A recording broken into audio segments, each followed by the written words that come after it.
Right. Something that I don't know how many of you had a chance to have a look at the inspirations, but those of you who have, you will notice that obviously he uses a lot of silken threads that is there, and there is a huge number of tiny eyes that he's using repeatedly. So if you could just tell us why this, why are these tiny eyes such an important part of your work? I don't know, where did you get them from? Even Banasa the abstract human orange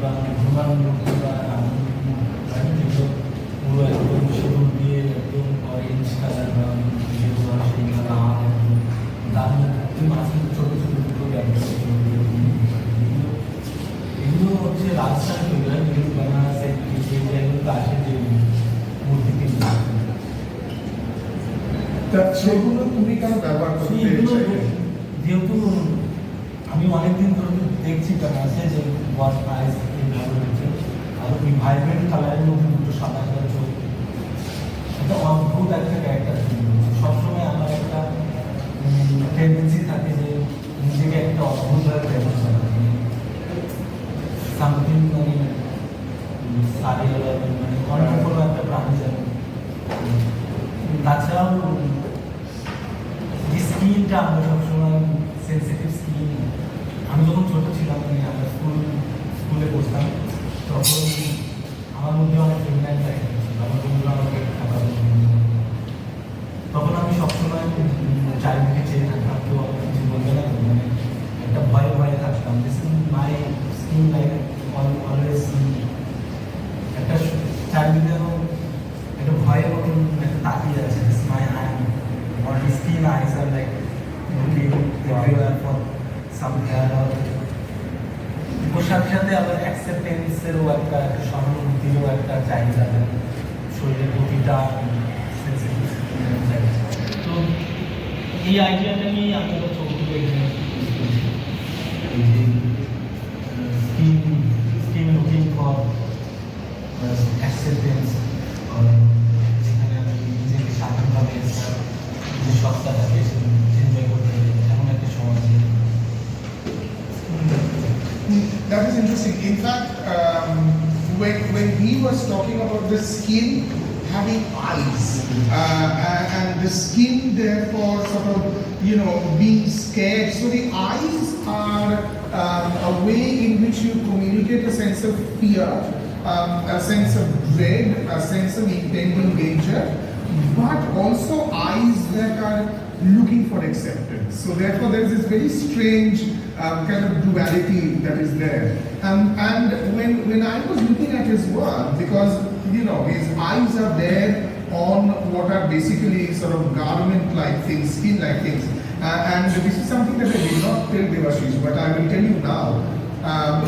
In England, 500 years ago, 600 years ago, there used to be a queen called Queen Elizabeth I.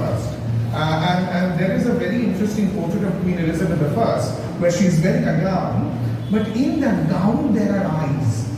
There are eyes and there are ears on that gown. And when people saw that painting of Queen Elizabeth with the eyes and the ears on the gown, what were the people expected to know? The people were expected to know that the Queen is watching. The Queen can hear everything. This, of course, is a reference to the spy network that the Queen had. But it is very interesting how, in Queen Elizabeth I's painting, eyes represented power. But in your work, eyes represent a kind of powerlessness, a kind of fear, a kind of লোকে কি বলবে, লোকে কি ভাববে, আর কেউ আমাকে ভালোবাসছে কিনা, কেউ আমাকে অ্যাকসেপ্ট করছে কিনা. So I think it's a very interesting way in which you have de-signified the eyes. I think that is what your art does. Lot of red in your work. So could you tell me about the preponderance of red? It's a vibrant color, but it is also the color of blood. So লালের ব্যবহারটা, what does it? লালের ব্যবহারটা বিভিন্ন রকম ভাবে এসেছে, যেমন আমি একটু আগে বললাম যে অরেঞ্জ বা ধরনের লাল দিয়ে যে বানাসের টেম্পেল বা বানাসের যে মূর্তিগুলোকে ঢেকে ফেলছে, যা কভার বডিটাকে যে কভার করছে, যেন আমার কাজগুলো এরকম, মানে নিজের কস্টিউম বা নিজেকে কভার করছি। তো এখান থেকেই এসে যে কোনো না কোনোভাবে নিজেকে কভার করা। আর আরেকটা জিনিস, যখন ভাইব্রেন্ট কালার আমি ইউজ করছি, কোথাও একটা ইটস লাইক রিসাইলেন্স, মানে ভাইব্রেন্ট, মানে আমি নিজের কথা বলতে চাইছি, love focus on me or something not draws attention to you. protest. Yes, yes. So red is a color of protest. That is something that we in Bengal are extremely familiar with, because we have grown up in a culture where lal symbolizes revolution and some kind of politics. Some people are interested to know also about the use of religion in your work. কেননা আমরা normally যখন কুইয়ারনেস নিয়ে ভাবি, তখন আমরা ভাবি যে কুইয়ারনেস বা হোমোসেক্সুয়ালিটি বা সেক্সুয়ালিটি সার্চ, রিলিজিয়ন কিন্তু সেক্সুয়ালিটি নিয়ে অনেক ক্ষেত্রে একটু অস্বস্তিতে থাকে। হ্যাঁ, ফলে religion is normally seen as being anti queerness. Religion is seen as being oppose to sexual diversity, gender diversity. কিন্তু you have incorporated religious elements into your work. এই ধর্মের জিনিসগুলো, ধর্মের উপাচারগুলো তোমার কাজে তুমি কেন ব্যবহার করতে চেয়েছো, আর এই আইডিয়াস তুমি করে এলো সেটা সম্বন্ধে যদি একটু বলো। ধর্ম ব্যাপারটা খুব ন্যাচারালি এসে, মানে এটাকে আমি খুব জোর করে, যেহেতু আমার ধর্ম আমি জায়গায়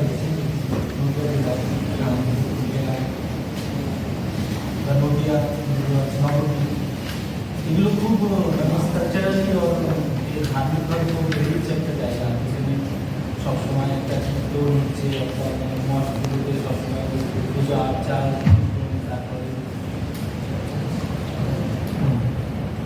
তারপরে হচ্ছে রিচুয়ালিস্টিক যে এগুলো রিচুয়ালস, তারপরে যে ড্রামাগুলো যেগুলো মানে কি বলবো যাত্রা, তারপরে আমাদের সং দেখি, এইগুলো সবসময় এর মধ্যে দিয়েই বড় হয়েছি। সবসময় আমাদের গ্রামে কিন্তু, তারপরে রাধা কৃষ্ণ যে স্টোরি, তারপরে যে ফোকলোর, এগুলো শুনতে শুনতেই এগুলোই একটা আমাদের ছোটবেলার থেকে একটা বিলিভ, একটা মানে বডি তৈরি করছে। মানে ওইটাকে আমরা মানে আমি যদি নিজের কথা বলি, ওইটাকে ছাড়তে পারছি না, মানে ওইটা আমার যেন একটা ভেতরে লুকিয়ে আছে, মানে ওইটাও মানে আমার একটা পার্ট, ওইটাকে আমি ছাড়তে পারছি না, মানে ওইটা আমার পার্ট। মানে আমি যে যদি বলি যে তারপরে একটা ধর্ম থেকে আলাদা, আমি সবসময় আমার যে ইন্টারনাল বডি সেটাকে সার্চিং দেয়। তো আমি ধর্মটাকে যদি আলাদা করে রাখি, ওটা সম্ভব না, মানে ওটা কোনো না কোনোভাবে অবচেতনভাবে আমার কাজে রিফ্লেক্ট হবে। তারপর যখন বেনারসে যাচ্ছি, বেনারসের মতন ওরকম একটা যেখানে ধর্মপ্রধান জায়গা, সেখানে সেখানে চ্যান্টিং, যেগুলো সংস্কৃত চ্যান্টিং, মন্দিরের ঘন্টা, তারপরে ধূপ গন্ধ, ফুলের গন্ধ, গলিতে গলিতে যে কালার্স অফ রিলিজিয়াস কালার্স, তো ওইটাকে ছাড়া সম্ভব না। মানে আমি যদি বলি যে আমি ধর্মটাকে জোর করে ছেড়ে দিয়ে একটা অন্যরকমভাবে একটা কাজ করি, ওইটা একটা মানে এটা সম্ভব নয়। ওটা মানে আমি যেটা সেটা তৈরি হবে না, মানে আমি সার্চ হু আই অ্যাম। তো আমার যেভাবে বেড়ে ওঠা, আমার যে ইতিহাস, সেগুলো যদি দেখি, সেগুলো মানে খুব, যেহেতু গ্রামে বেড়ে ওঠা, ধার্মিকভাবে খুব একটা স্ট্রং বিলিফ এসটা আছে। তো যখন কাজ করছি, কোনো সম্পর্ক তৈরি করছি, সব কিছুই কিন্তু এই ধর্মের মধ্যে দিয়ে আসছে। গিল্টি ফিল করা, এই কিছু যখন আমি প্রথম আমি জানি নিজেকে, যখন আমি বুঝতে শিখছি যে গে বা নিজেকে নেওয়া তো সব ছিল, বারবার নিজেকে বোঝানো যে এটা পাপ হচ্ছে। এরপরে আমি কাজ দেখাবো, একটা কাজ